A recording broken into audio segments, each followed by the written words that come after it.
Hello friends, my name is MtOlympus. Worst player ever, worst cooker ever. We'll find out.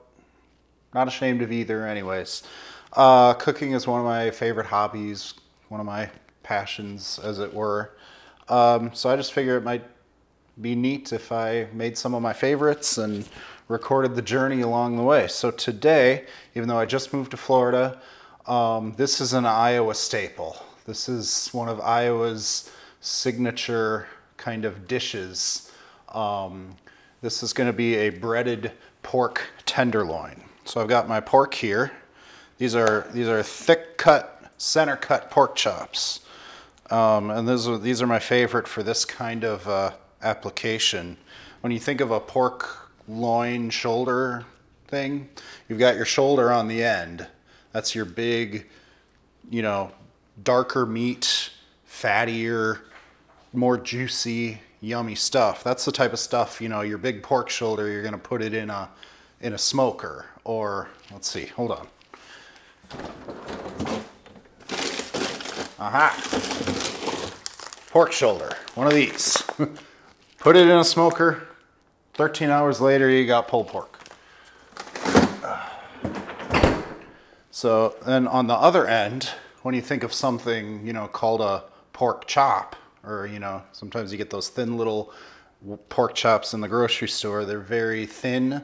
They're a lot whiter. They have like that white meat pork in them. Less tender, less juicy, less flavorful.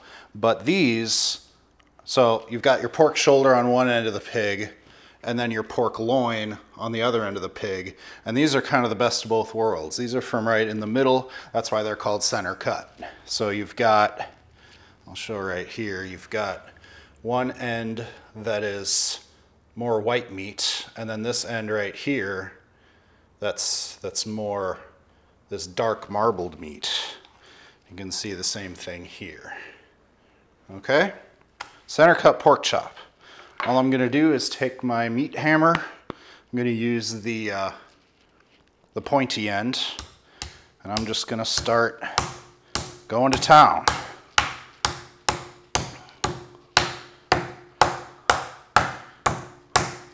This is to tenderize the meat, and I mean, maybe even more importantly for this purpose is to flatten them out. The reason I'm using the pointy end is because it makes all of these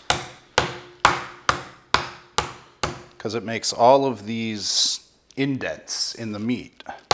And that'll be important later. So you can see here now, I have something that is roughly twice the size of what I had when I started.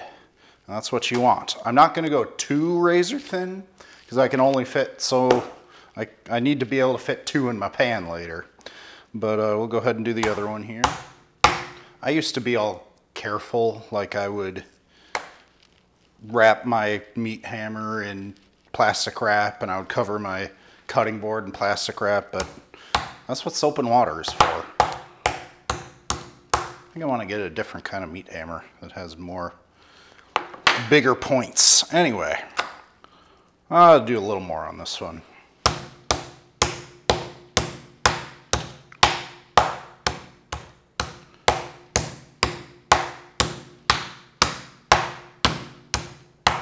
All right, so now you can really see the difference between, you see it's separating a little bit here, that's okay, but you can really see the difference between where the white meat is and where the dark meat is.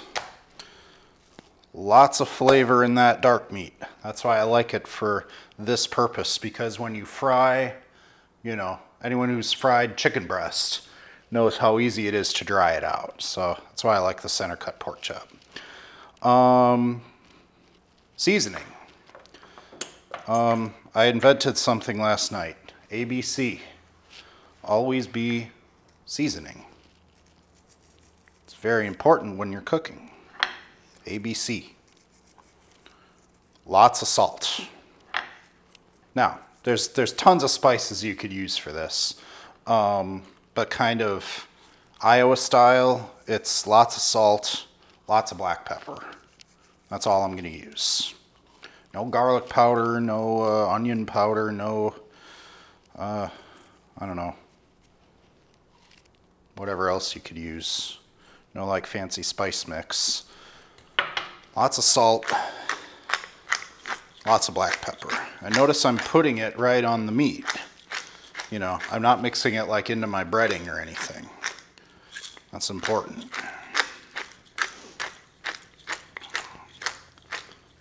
That's another reason you want a lot of it on there. I'm just going to kind of pat that in. And I'm going to flip them over.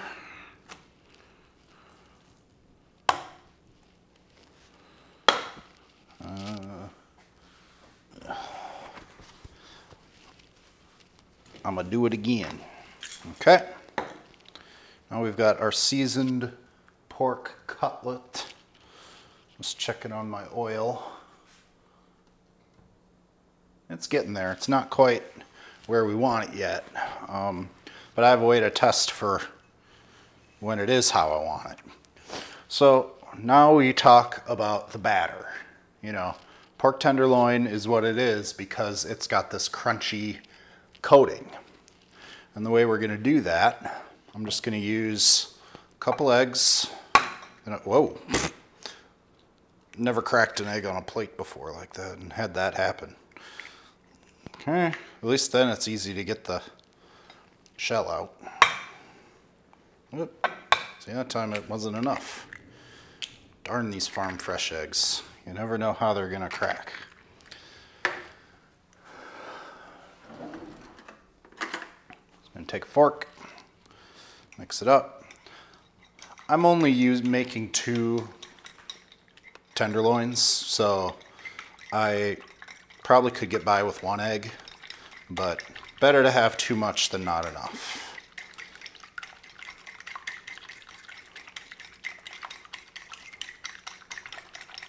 There we go.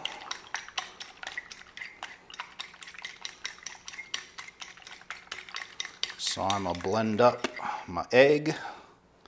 Now, when I make an egg wash, I usually only do egg and then just a little bit of water, like maybe a teaspoon of water per egg.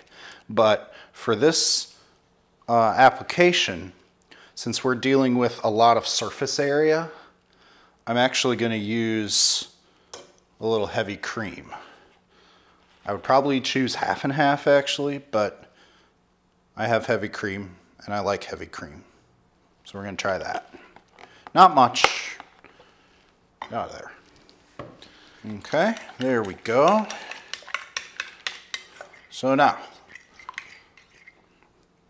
I'm going to take a quick check over at my oil before I bread these. And what I like to do, I've got peanut oil in my cast iron. I like peanut oil. It's got a high smoke point. I prefer it for frying most of the time. But something else I do occasionally is I'm also going to combine it with some butter. And when I drop this butter in here, I'll see how warm my oil is. Okay. Butter obviously has a lower smoke point than peanut oil. And you can see when I put that butter in there, it started smoking.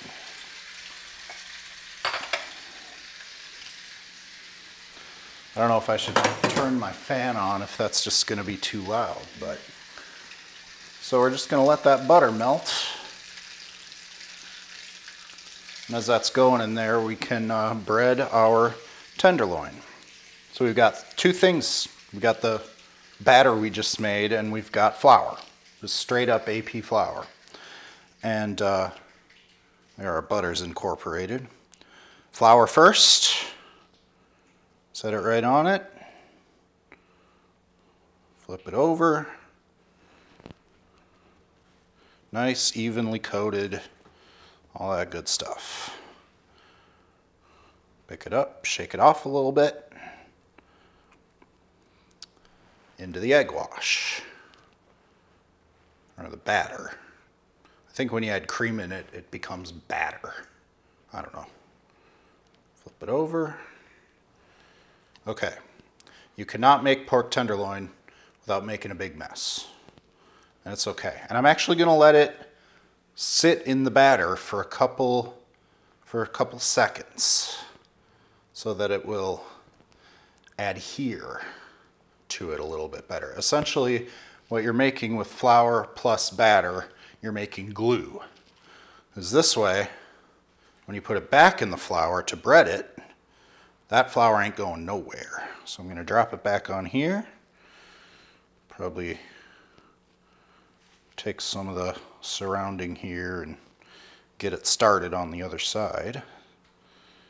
Okay.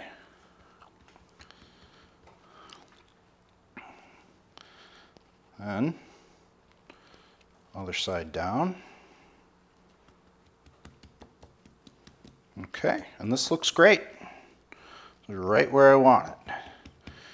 Now, since I didn't plan ahead, I don't have an extra plate here, but I am going to just take it over to the oil right now. I'm going to shake it off, get off all the excess, and I'm going to go drop it in my oil. Perfect. These cook fast. That's another reason you make them thin. You don't want this in the pan for probably more than 6 or 7 minutes. So I'm going to go quick on this one, so I can get them both in there at the same time so they don't cook too far apart. This is the smaller one too. I did that on purpose. Yep, I sure did. Okay. We're going to pop this one back into the flour. You know, some people when they flour food, they say you need to have a wet hand and a dry hand. I don't care. Just get your stuff fried. If you're frying food, if you're battering food and you're worried about making a mess, just go out to a restaurant. Just don't be all delicate about it. There we go. Get my second one in there quick. Ooh, tight squeeze. Whoop. Overflowed a little bit, but that's okay. I'll fix that in a second.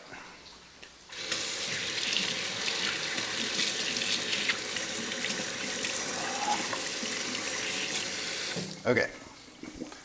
Now I'm going to move camera 2 over to our... Go on a journey. We're going over here. Okay, our pork has been in the oil, the grease for about 2 or 3 minutes now. And when you get these in here, you want to try to move them as little as possible. So all I'm doing is nudging them a little bit so that second one can really get its bath going. I'm also going to lower the temperature just a little bit. The great thing about cast iron is once it gets up to temp, it's going to stay at temp. You know, you don't have to worry about it dropping in temperature once it gets to where it wants to be. Okay, I'm going to take a quick little peek. We're going to do a little peek. I'll do it toward the camera right here. Look at that. Whoops. My pigtail let go. Look how perfect that is. Delicious golden brown coating. Let's check the other one. Whoops. Let me flip that one back the other way. No, maybe not. Here we go. Okay, this one's not ready yet. So we're going to leave that one there for a minute. I'm actually going to move it more this way. I might switch the positioning of these two. I know I said don't move too much, but sometimes you've got to prioritize where the oil's hottest. Another claim to fame of cast iron is that it heats evenly, which it does. But, you know, I wish I had a gas stove. I do not. But my little burners here, they aren't wide enough for my big cast iron. So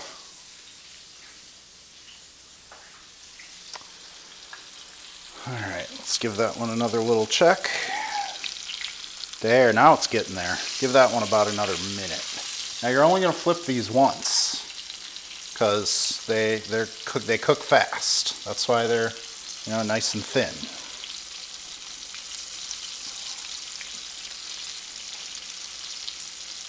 Okay. One more little check.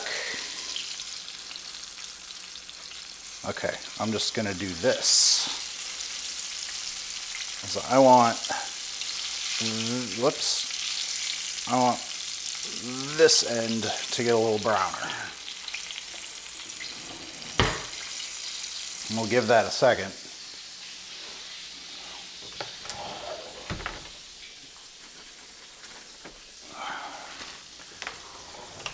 Now in Iowa, pork tenderloin is served on a hamburger bun. I don't have any hamburger buns, so I'm going to use this brioche that I got from the farmer's market. It's a little rootsy tootsy, but sometimes you got to make do with what you got. You know, sliced brioche. Actually, before I do that, it's time to flip this one now. I see its ends starting to curl up. All right. There we go. Check out the other side of this one. Okay, that one still needs a little more time. This is going to work out perfect.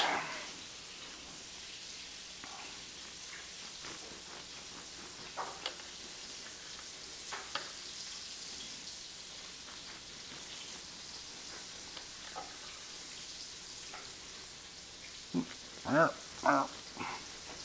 little unorthodox to use brioche, but it's yummy, and I'm gonna make it all yummier.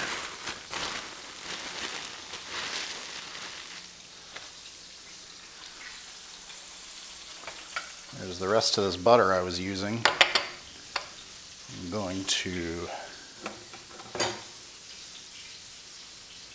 put it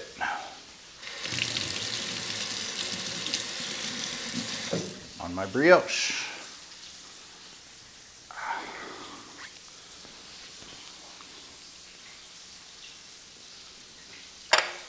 This is how you take something from ordinary to much better than average. Little details like brushing your bread with butter before toasting it. Much better that way. Simple step, only takes about a minute, makes your final product that much more enjoyable. Sometimes nice how much softer your butter gets in Florida. Easy to spread, especially on this delicate bread. Okay, now camera 2 is in my way. Let's see if I can't slide this back a little for a second. I'm going to start my instant vortex.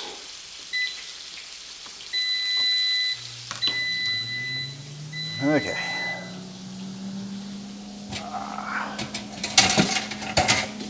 Need my little tray here. Better use 2 little trays. 1, 2.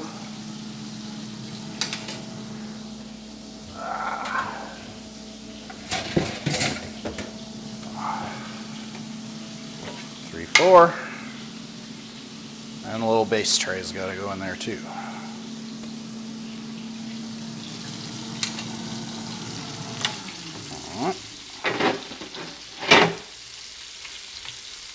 See? Yum. Don't need to worry about preheating it. Let's check our tenderloins. You still see them? Yeah, let me move this back. There we go. Let's check the underbelly. Oh yeah. I'm gonna flip this one around like that. flip this one around like that.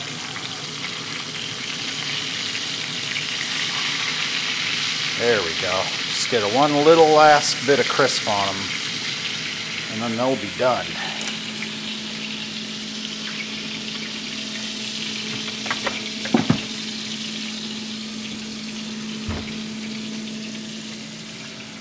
As far as other stuff to put on these, I prefer just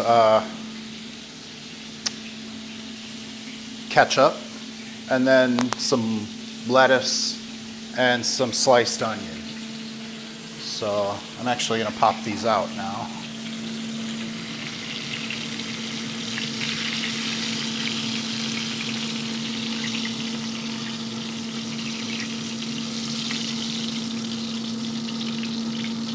Okay, look at that.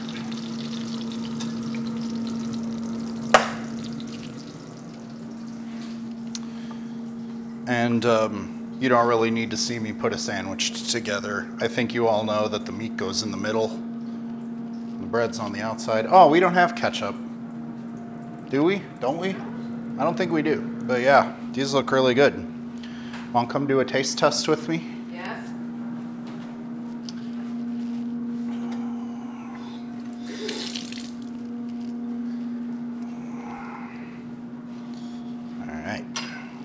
How they turned out. Yeah, pretty darn good. It's from the tender end.